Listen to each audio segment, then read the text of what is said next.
Imagine your business not just surviving, but thriving. Your wealth locked in, your opportunities exploding, and your family's future built on a legacy that never fades.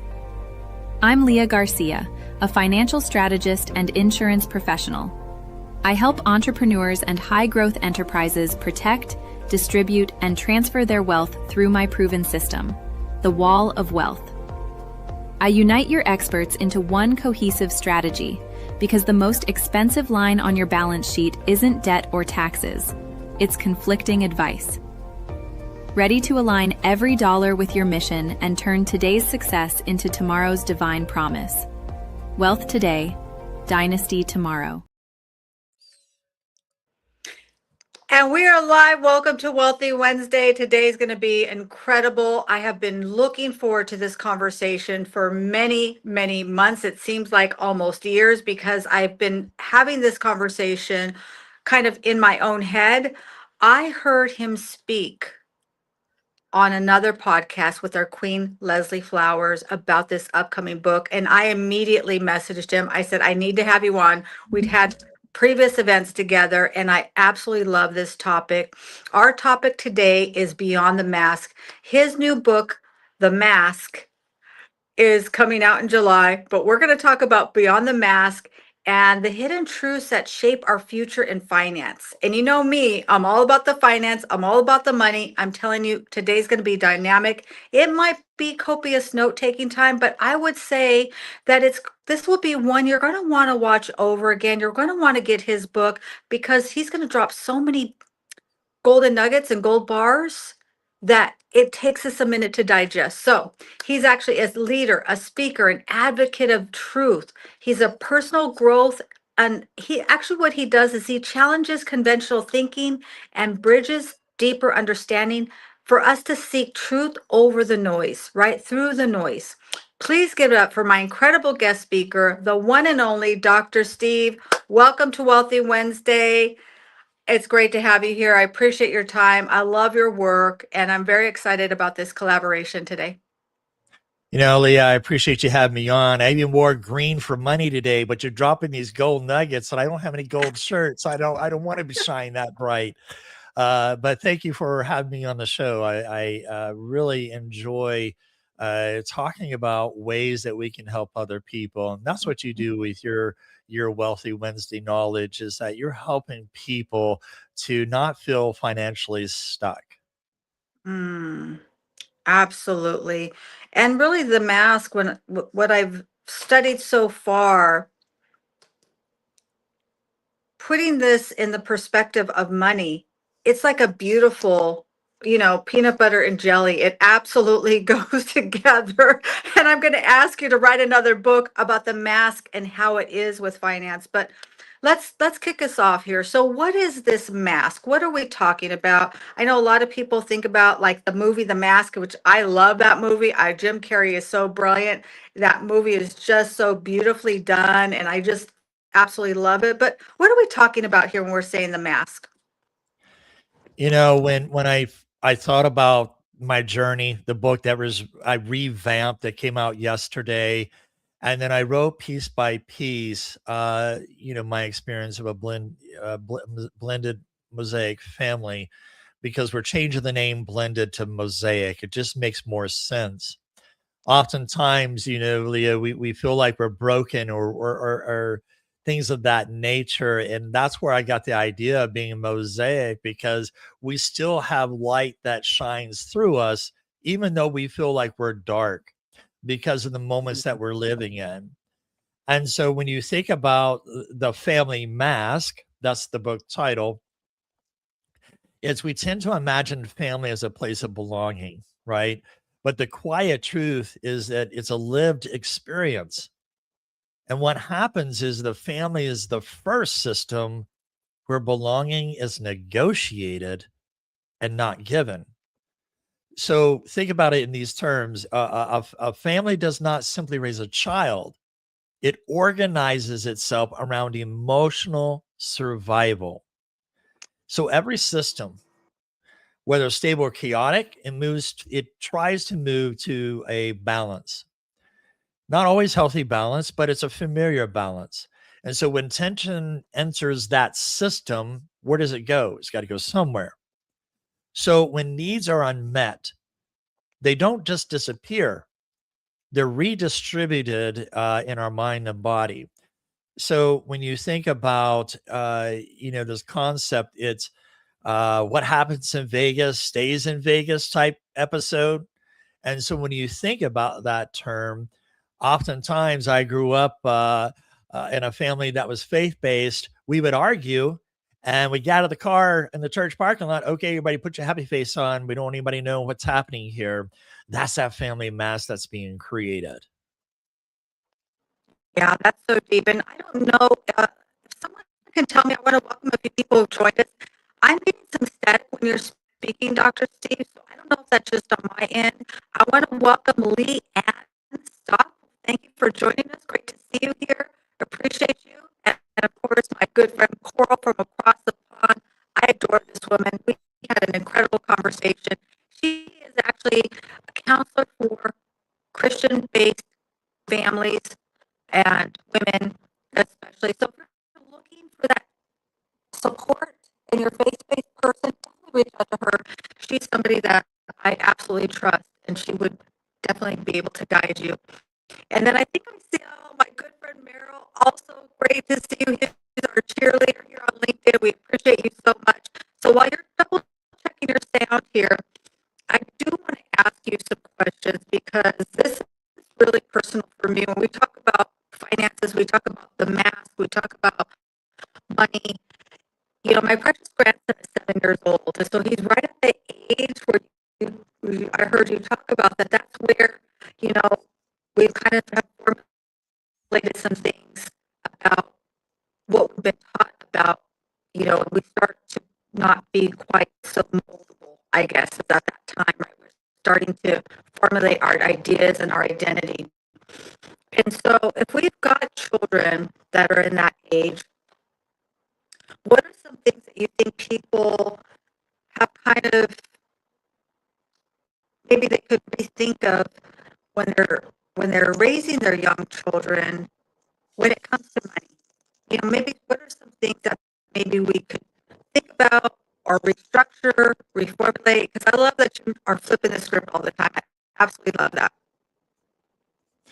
When you think about how to raise children, parents tend to freak out because I'm not the best parent or I'm not doing it. I don't want to be like my parents. So is working on faulty information from our past. Trust yourself that you're making these rightful choices. I get it. We're not sitting here trying to intentionally hurt our children. I hope not. The case is, what ways can we help our children? And it's creating that fine balance. That's delicate. It's difficult because one little thing can upset the apple cart, as we would say. And so when you think about stop working on the linear thinking side. Family systems is a circle. And so we think about everything affects everything in this circle, not just linear. So it's, what ways can I help my child to feel secure? So that would be the advice, would be is assume innocence. If a parent or if a child comes to you and says, well, you lied to me, mom. No, I didn't. We just dismiss that a feeling. And I don't say validate, I say acknowledge that feeling. That sounds really hurtful that you would say that I lied. Help me to understand my behaviors, actions, or attitudes in regard to what it is that caused you to think that I lied. So it's being open to the mindset of what way can we create a safe environment for our child to be in. Yeah, that's so good. So hopefully my audio is coming in better now. I'm on my phone, so hopefully this is working. Thank you so much, my queen. She said that it is my audio. Let me know if this is better. Let me know if this is better. Yeah, it's acknowledging their feelings. And sometimes my precious grandson, he will tell me, I'm going to tell you something, Gams, but I'm afraid to. I'm like, it's okay, because you don't have to be afraid. You can tell me anything. And him a little while, but then he will share with me what he wants to share. I always assure him it's in total confidence. I'll never tell a soul what you say to me. And I think that's important, you know, even just thinking about it now, he's trusting me with what's going on in his world, right? Well, it's think about when you're raising this child. It's not being a friend, but it's not being this authoritarian. It's being a mentor. When I'm a faith-based person, when I hear, spare the rod, spoil the child aspect, to me, it's about what ways can we provide instruction without lecturing? What way can we provide instruction without impeding their characteristics and their personality? It's we talk about what ways can we raise a child in the way they should go, and oftentimes it's not the way I want it, but it's having to guide, to shape, to mold like a piece of clay on a pottery's wheel. We're molding that child, but what ways are we molding this child? So it's being open based. And so oftentimes when that space is disrupted, that's where the mask comes in. That's where attachment styles come in. And I thought, well, wait a minute. I talk about attachment styles in my second book, Piece by Piece. And I'm thinking, well, how does this affect the family mask? Well, it creates 4 different roles. And, Leah, when we was able to talk and speak, you gave me the idea, which is not in the book. Maybe I need to do a second edition or a supplement to financials. And so there's 4 different roles that we have as children. Uh, so it's like, what do we do when we fall into the role of the mask? And I talk about there was an incident with my own family. My grandmother had a lot of land in West Texas, and that's where they planted cotton, and that's what our family generation was as farmers prior to being shipbuilders in Hudgins, Virginia.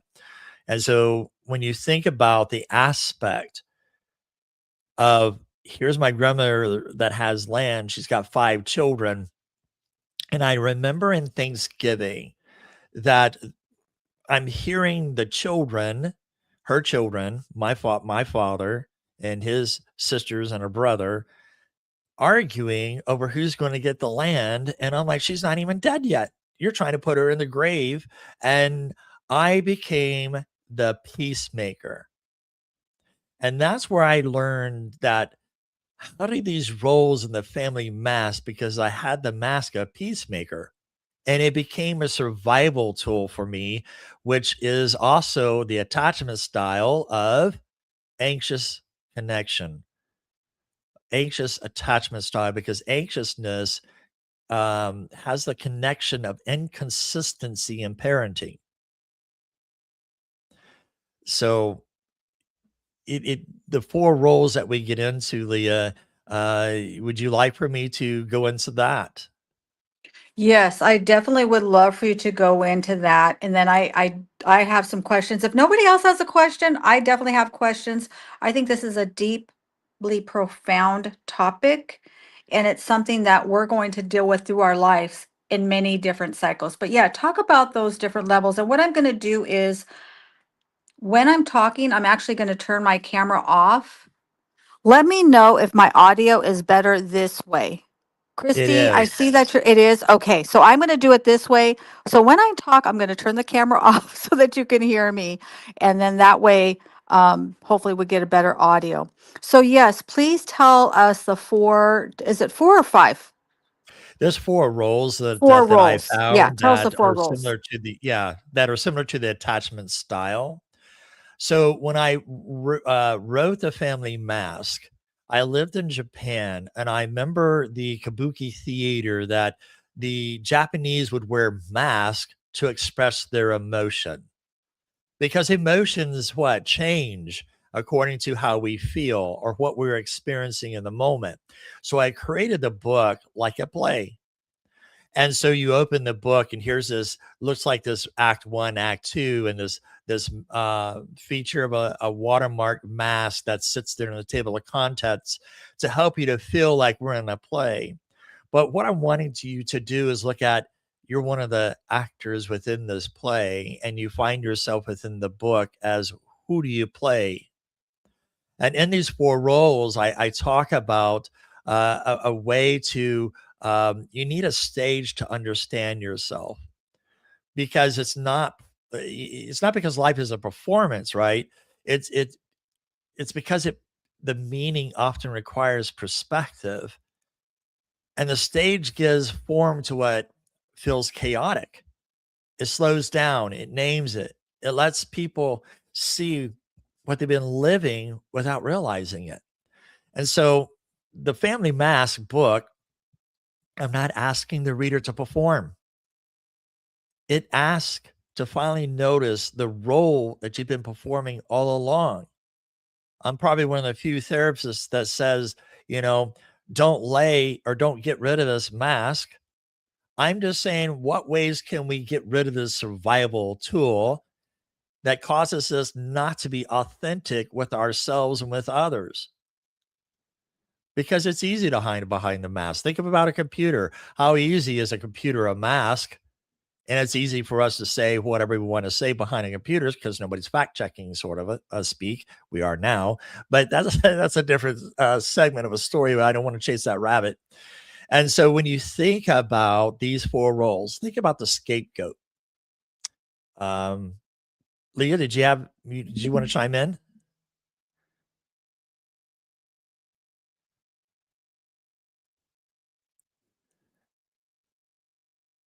So, well, I'll could continue because I could see Leah wanting to chime in, but I'm not sure if she's able to speak. So just interrupt me if you need to. But these four roles, when you think about attachment styles, you have what we call the disorganized. We'll start with that one because I talk about the role that the mask plays is the scapegoat. The scapegoat is a role that we play in our family because, oftentimes when you think about how children are raised, there's fragmentation within the family. And what happens when we grow up as an adult and we're using this mask of scapegoating, it carries a financial pressure as if it was deserved.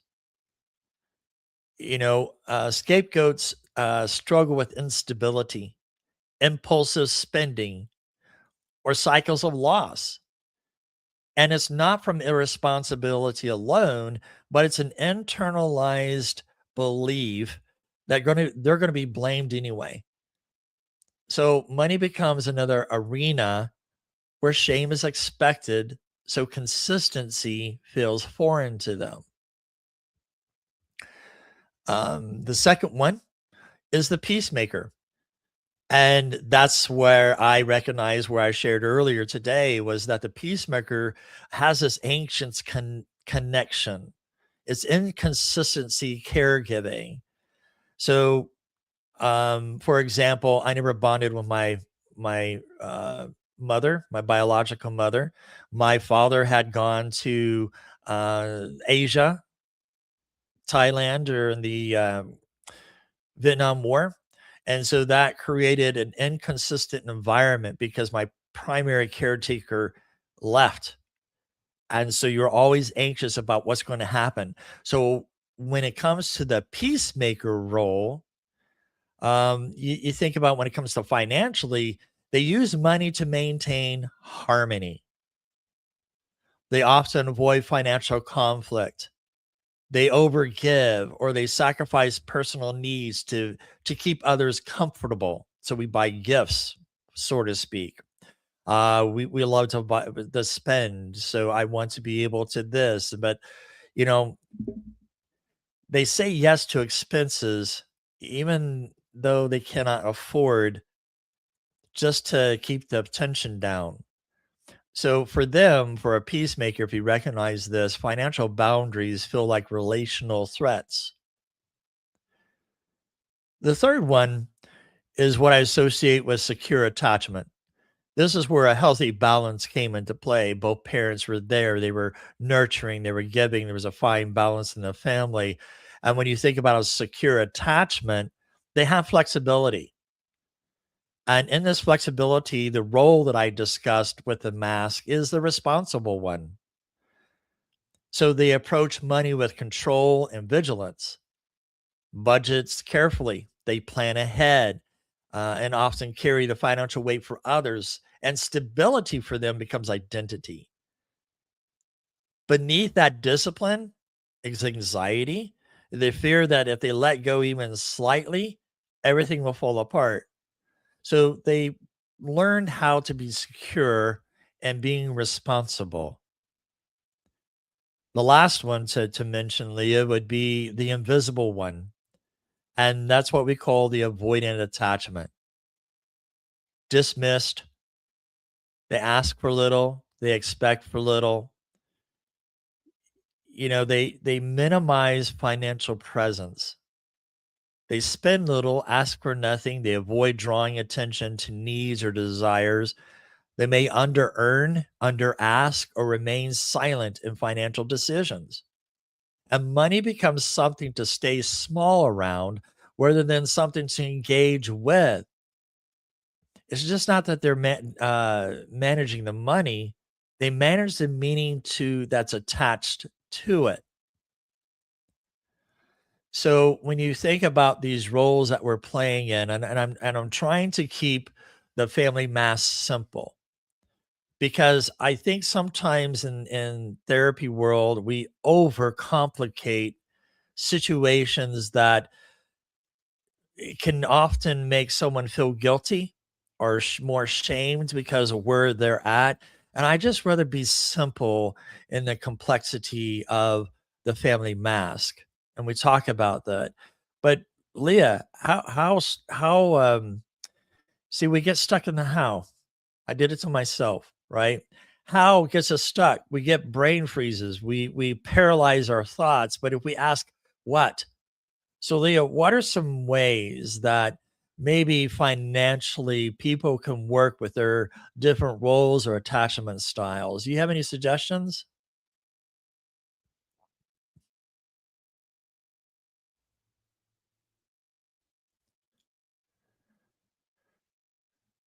We may have lost Leah, and we're working on the technical piece of this. So be patient. I appreciate that for this podcast. One of the things that, when you think about our family mask, it's about taking ownership. And sometimes that's just difficult.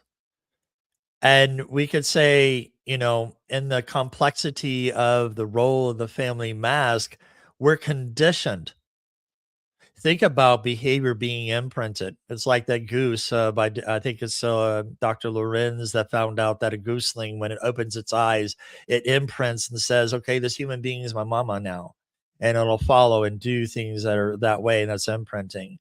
But then as we go through life, we become conditioned to our environment. Conditioning is like Pavlov and his dog. The dog was hungry. The dog would salivate. And so he got the idea, what if I put a bell every time I fed the dog?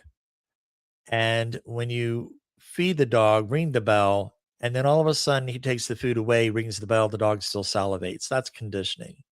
And that's what happens in our family mask. We learn to take on specific roles for survivability. Leah, chime in if you're able to, so that we know that you have your audio back.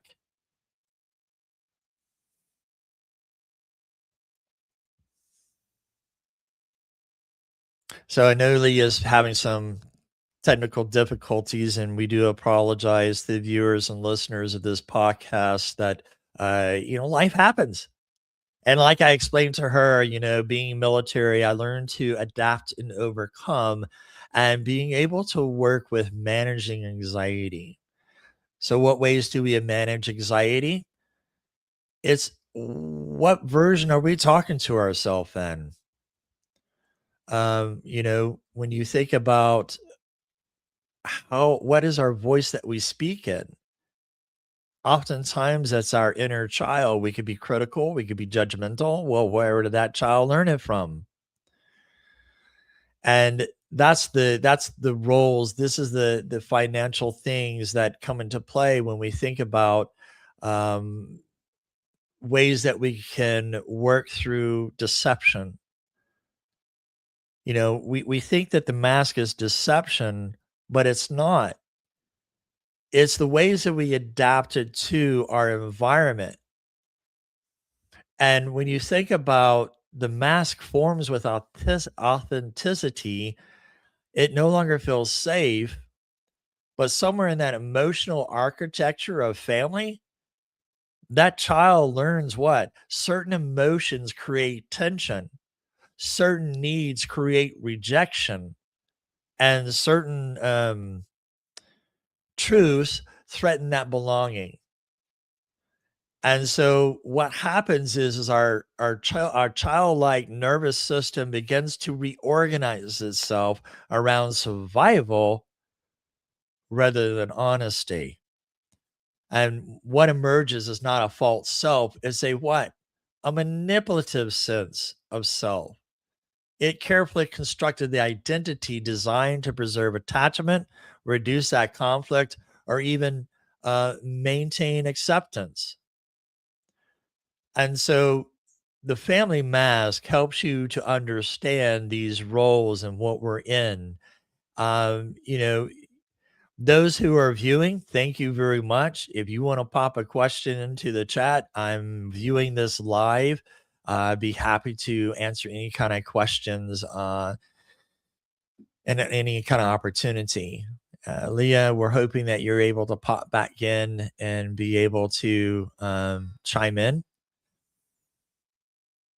I feel like I'm stealing the show and I'm waiting for that shepherd's hook off stage to pull me off. So, thank you for being patient with us in this moment of time that we're trying to present something that's valuable for us to really work through. And the family mask is not, it's just bringing awareness. Think of it as a mirror. I know we don't like standing there, but when you think about what happens to a person who becomes the peacemaker, I'm saying peacemaker because I identify with an anxious attachment. And, you know, uh, when we become a peacemaker, what happens? The harmony feels safer than the honesty. So another becomes the achiever because performance is what? Earned attention. Another disappears emotionally because invisibility reduced the pain. So when you think about it, it sounds like, oh my gosh, it's a slot machine effect. No, it's not a random behavior. Think of that, your mind, it's the intelligence under pressure that creates that. And so over time, what happens is the tragedy, thus the idea of a play within the book, it's understanding that over time, the tragedy is not merely you wearing the mask. The tragedy becomes when we lose our authenticity because we forget where the mask ends and where it begins. Think of the movie that she mentioned earlier about the mask. And so the family mask, I use family before the mask, is because that's where we learn to use that mask. And so over time, we just you know, um we just don't know what to do with that piece of it. And so conversations become management instead of vulnerability. Success can become exhausting because the person is no longer living from authenticity because it's maintenance. And so, what this book does, it helps you explore this hidden emotional system. And I ask difficult questions so that you can um, look at yourself in a mirror and being able to look at what ways can we become authentic. And so the mask ask a difficult question many people, quietly carry. Who did I become in order to survive the environment that shaped me? So think about that. Who did I become in order to survive the environment that shaped me? And the mask is not proof that someone's fake. It's proof that they adapted before they understood they had another choice. And welcome back to the show, Leah. I just took over as a host, and it's good to see your face again. And hopefully chime in, please. Yes, absolutely. Thank you for chiming in. I know that you are sharing brilliance. I know for me growing up, I was a responsible one. I grew up on food stamps and welfare. And I remember even as a young child, I was 3, 4, 5 years old. And I would ask my parents, why don't we live in a better neighborhood? Why can't we live where my auntie lives? Why don't we have a nicer car? So even as a little girl, I was always a responsible one or trying to be the responsible one, right? I was trying to control things. And I think that's definitely something I resonated with. But at the same time, I was also invisible. I heard your interview with our queen, and you were talking about how with children, if they notice or they in their mind they see that, but being quiet quiets the parents, stops the fighting, stops the bickering, that they learn to become invisible. So, do we wear multiple masks, or is that in my? I think, it's just like the Kubota play. They wore masks because it's hard to put makeup on to stay frozen, so to speak, in that element. And so when we wear these different masks to for survival to adapt to our survival mode. So, if we go back to the element of we're growing up poor and things like that, here's a tidbit for our parents. When a child says, "Hey, can I get this?" and the parent says, "We can't afford that." I grew up with that, right? And so it's a transgenerational message that's being sent. And so what the child often internalizes when we say we can't afford that is my needs are too much. My wanting things burdens people. So over time, money stops becoming just a practical issue. It becomes that emotional language for that child. And so the problem is not always the word no, because healthy parenting does require limits. The deeper issue is when financial stress becomes emotionally projected onto the child, and as a parent, we get exhausted, anxious, or even ashamed because we don't know how to communicate, our uh, the healthy response. And sometimes we unknowingly communicate fear to that child instead of stability. So a healthy approach is helping parents separate the limit from the child's value. And so instead of saying we can't afford another thing, we can say, right now, this is not possible, but let's talk about another way we can work toward it together. Or we have to make wise choices with money right now, but your needs and desires still matter to us. That subtle shift changes the emotional meaning entirely. And the boundary remains, but shame is removed from that interaction. Children don't need a parent that provides everything. Yeah, we grow up to where we want to provide because we don't want them ending up where we are. They need parents who can help them feel secure even when everything cannot be provided. And that's what the family mask does is it talks about this vulnerability. So what do you think about changing that question from or talking to a child and saying no, but rephrasing that? What are your thoughts on Yeah, that is so brilliant. And what I teach my clients, I'd love for you to give me your thoughts on this. I say, tell your children that's not a priority for us. And then exactly what you alluded to. You know what? That's not a priority for us right now, but you know what? Let's put that on our list. And let's strategize on how that can be on our priority list. Maybe we're going to squirrel an extra dollar away. Maybe we're going to forego going through the drive-through. Maybe there's some things, maybe we turn off the Comcast. I don't know. But when you give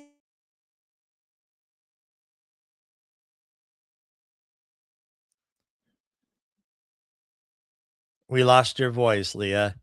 We heard when we give and that was it. So I'm while you try to reconnect again and have a voice, one of our viewers, Leslie Flowers, thank you for this question.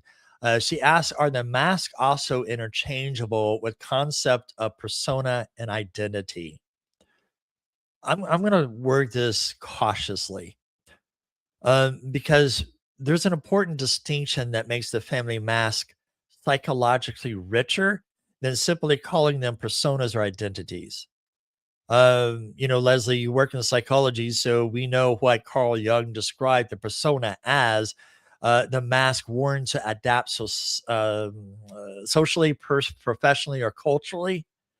And in that sense, your concept overlaps with persona because the mask that I'm talking about is adaptive presentations developed for relational survival. Because when you think about it, the masks that I'm speaking about are not social performances. They are attachment based survival identities. And that distinction matters because a persona can be somewhat conscious and situational. For example, the professional self at work, the confident self that's in the public. You have our funny guest, the humorous self at parties, and the mask in my framework emerges from the emotional necessity inside formative family systems, so that they're simply not chosen presentations. These are identities shaped under pressure. So when you think about that, the peacemaker doesn't act peacefully. The learned peacekeeping was safer than conflict. The invisible one doesn't prefer silence, but because the visibility felt dangerous, dismissive, or emotionally costly. So this moves beyond a persona into identity formation.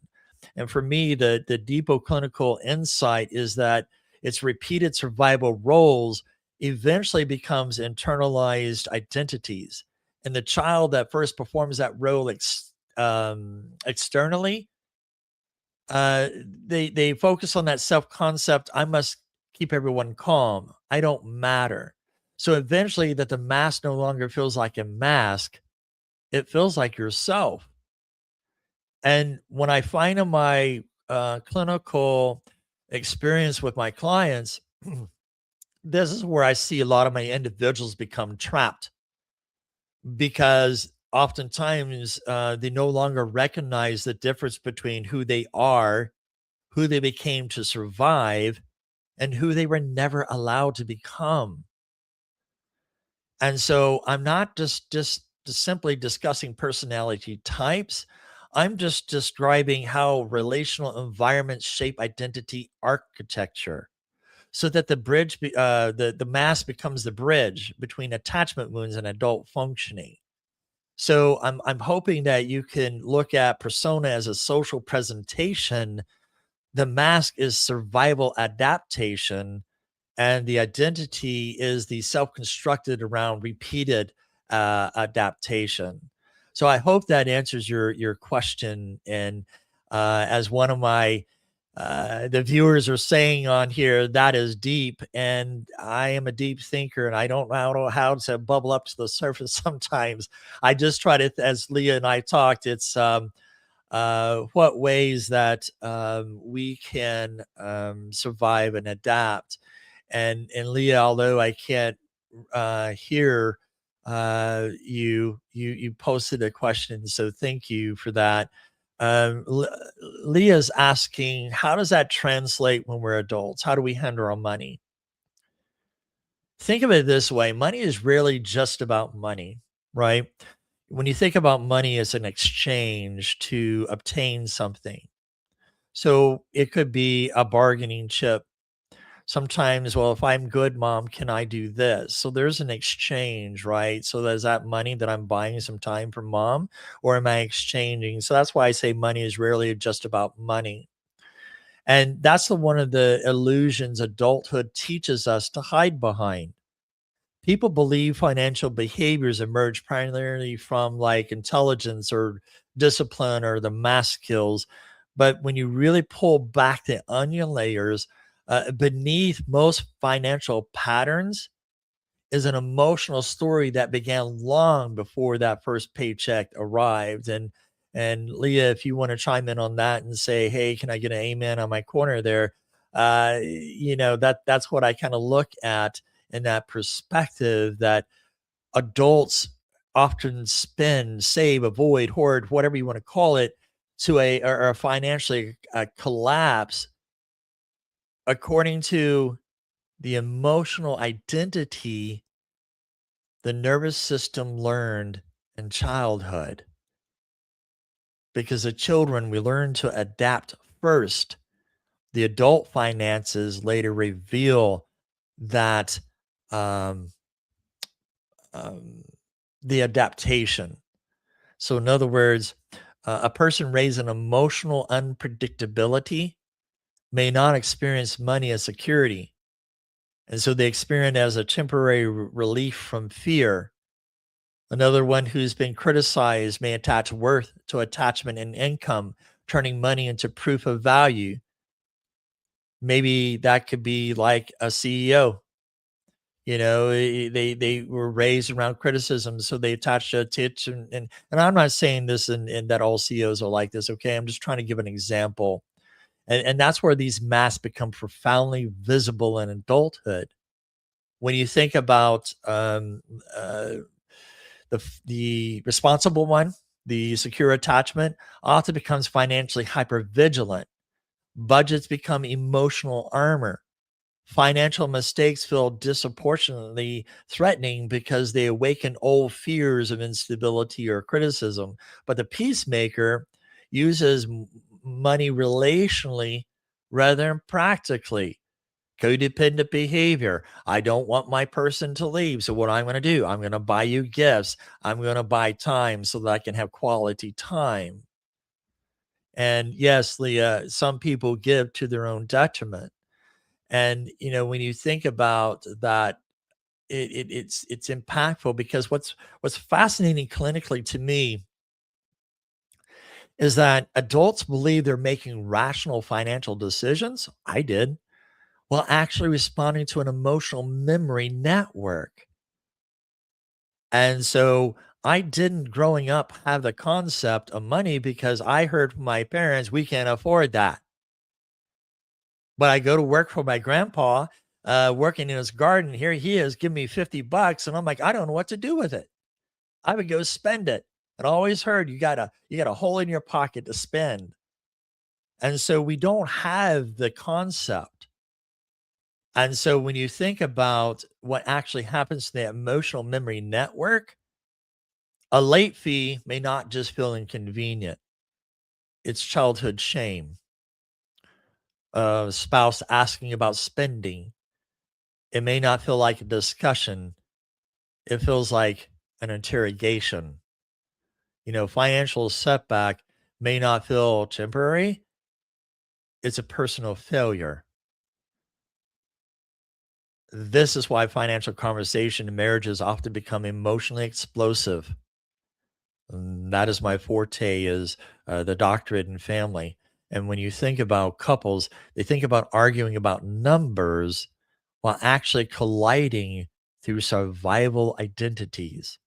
In other words, one partner seeks control for safety, another seeks freedom for relief, another avoids discussions entirely because the tension itself feels overwhelming. And what do you do with your nervous system?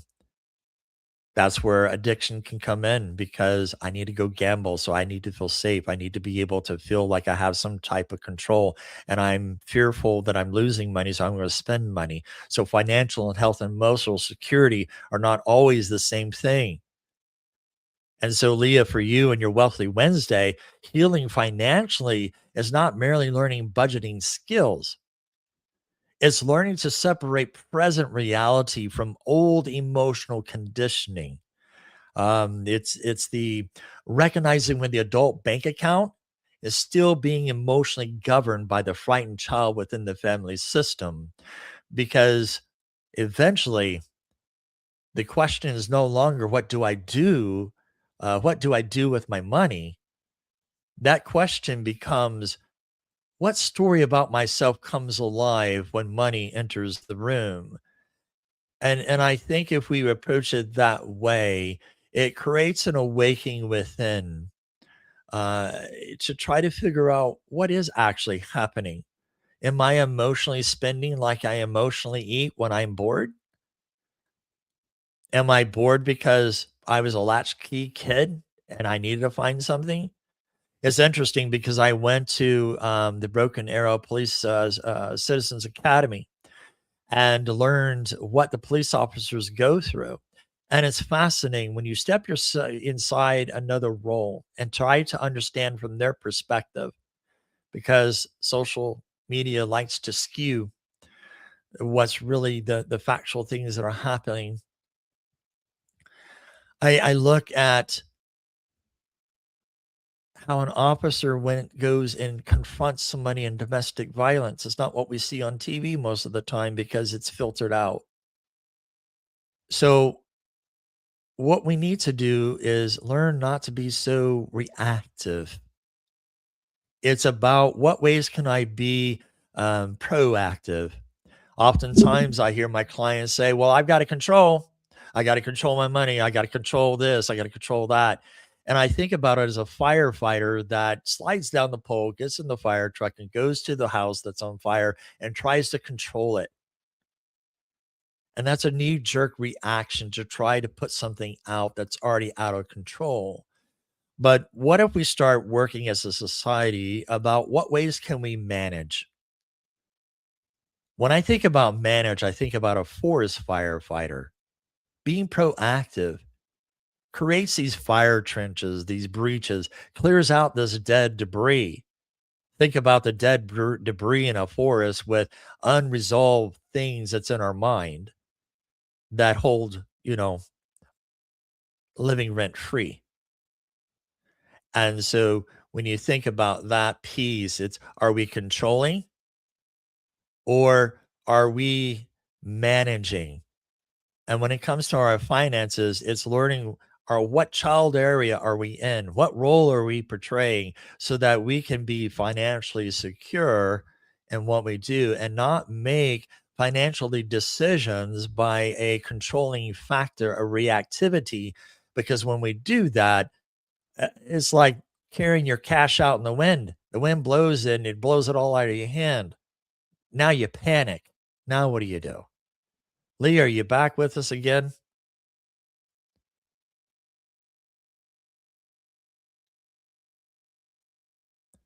I saw you take your mic off, but you're not coming through.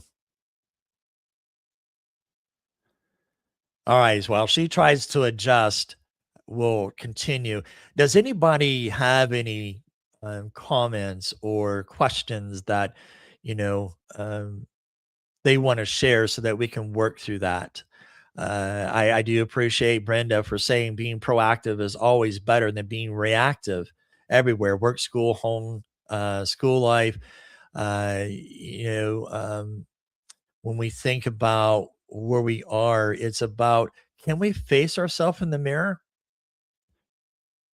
It's like, what ways can we reflect upon something that doesn't threaten?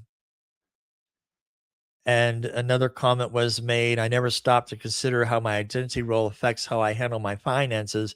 It makes sense. Thank you for highlighting that perspective.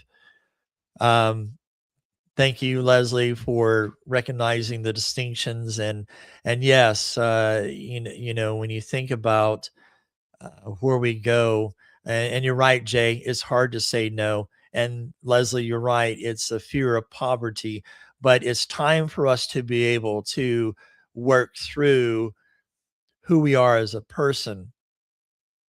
So Uh, Book number 3, because I have The Journey, which was released yesterday. It was a rewritten version of identifying our brokenness, but we're not really broken, right? We may feel like it. And so these fragments still shine bright.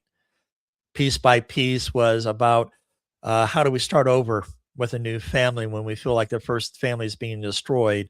The Family Mask releases in July, as we've been discussing on the show. And the book Splinters, that's another concept too, because in the book Splinters, um, I talk about that triggers me. I hear that phrase so often. I'm like, how much do we give responsibility of our emotion away by not owning it because it hurts?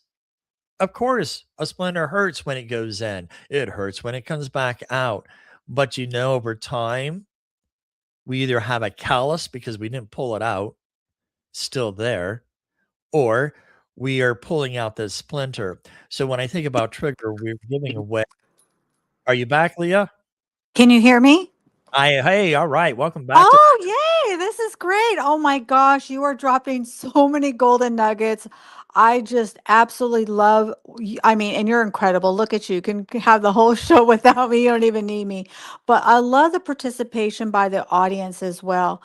And yeah, this is really something I think you need to write a book about.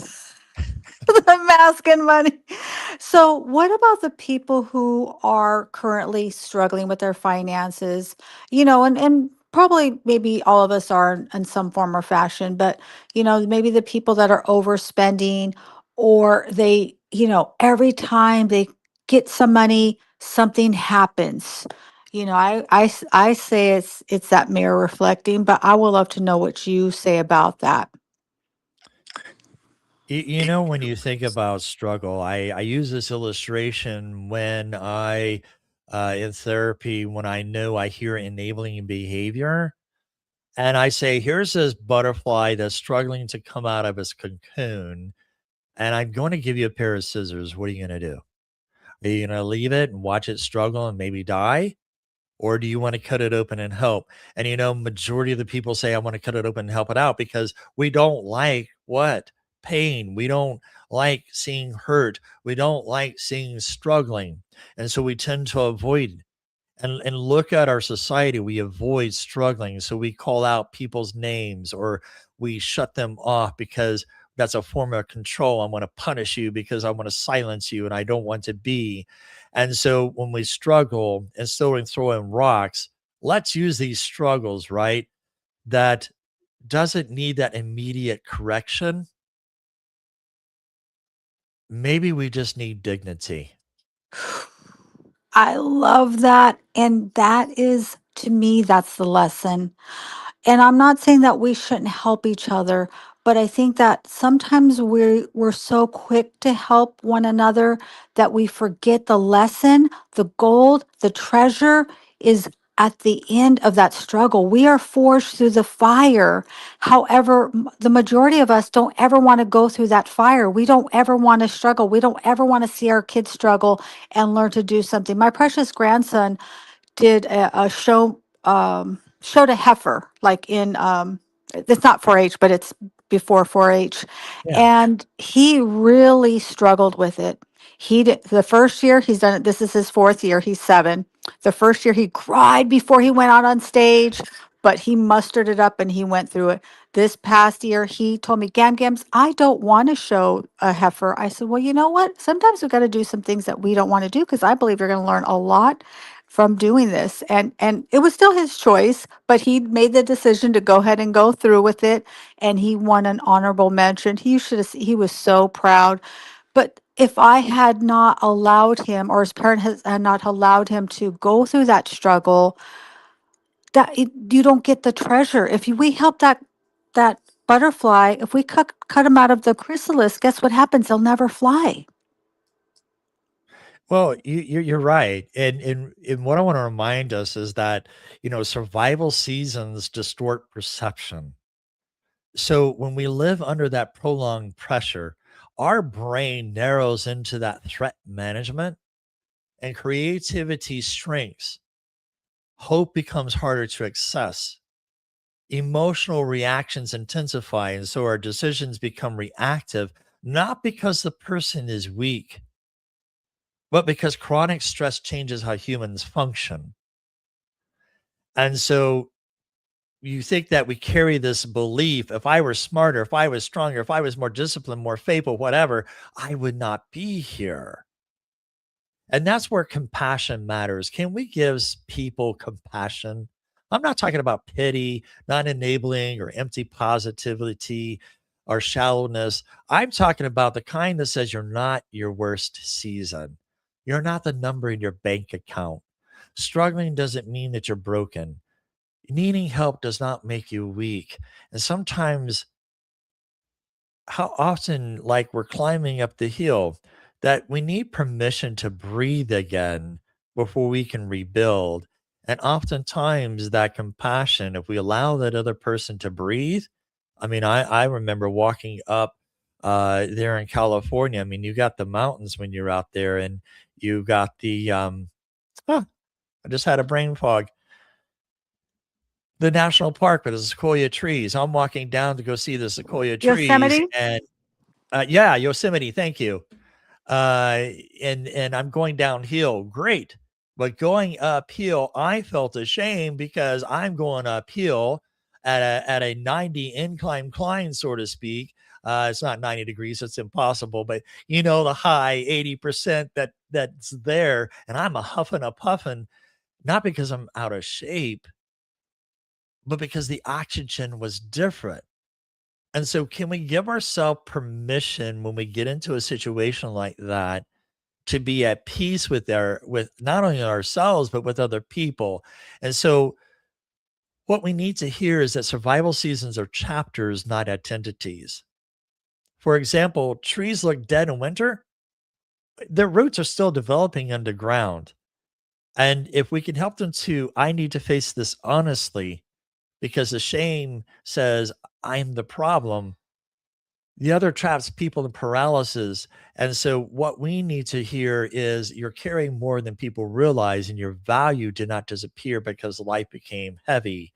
And so, Leah, exhaustion has a way of even making strong people question their worth. It's how much can we guard that area of our mind? Yes, I love that so much. Sometimes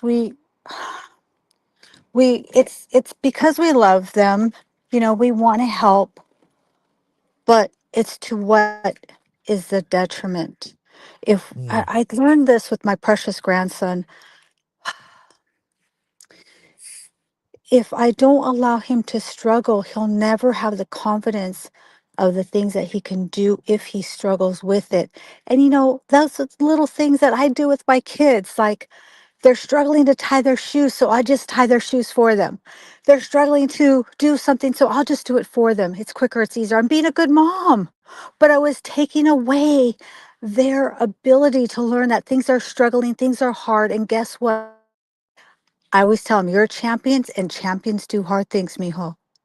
And guess what? He's learned that things are hard sometimes. And he's 7, so he's learning, and I'm 60 and I'm still learning this. But if we out of love, caring, wanted to be good people, but if we take the struggle away from them, they'll never blossom into that amazing butterfly that they're intended to be. right.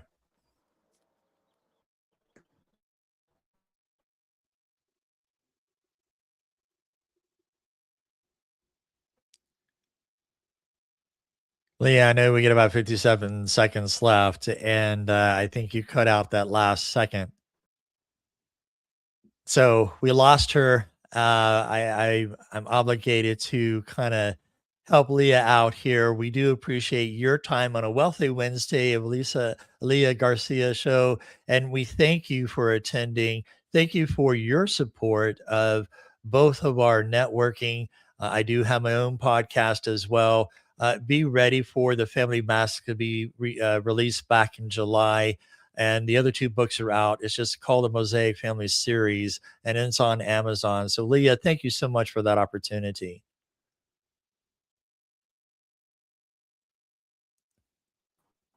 Absolutely. Can you hear me? Yes. It has been my true honor. This is a conversation that I think needs to be had multiple times.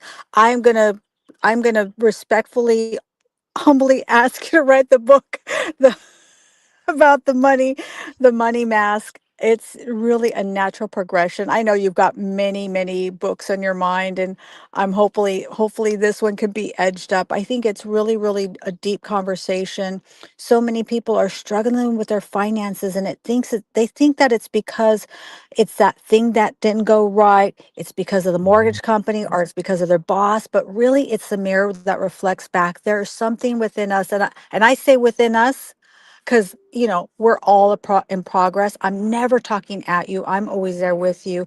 We're at a different level, but we're still working through this. Thank you, Dr. Steve, for the incredible work that you're doing, for challenging the status quo, for really peeling back the curtains and letting us to see things. Your book, the Mosaic Family, is so profound. I encourage you, if any of you are a part of what they call a blended family, if you know a blended family, absolutely, it's a great gift.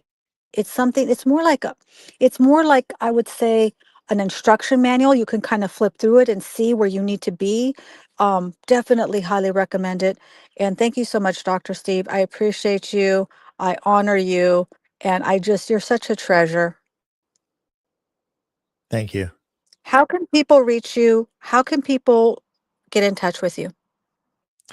Yeah, you can, if you're in Oklahoma, you can physically touch me, haha, by a handshake and a green and a cup of coffee. I'm willing to do that. I'm out of Tulsa.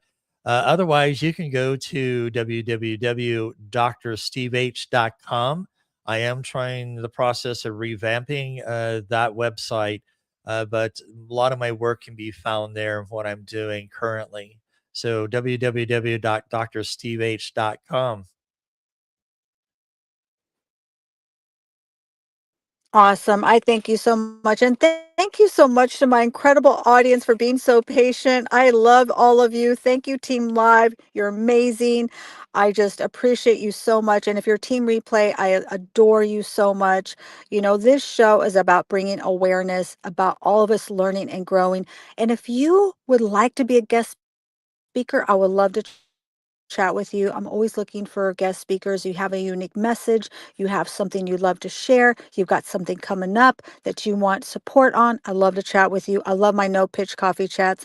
And with that, remember, if you're here, it's because you're the one in your family. You're the one in your family that's supposed to change your family's last name forever, right? Every family goes along until the one shows up, and they're the one that is that responsibility. But I'm telling you, you're the one that absolutely will change your family's last name for generations. And people will look at your picture over the fireplace and they're going to say, do you know why our family's where we are? Do you know why we have the things that we do? It's because of your great, great, great grandmother, great, great grandfather. Thank you so much, everyone. I appreciate you and enjoy the rest of your wealthy. Bye.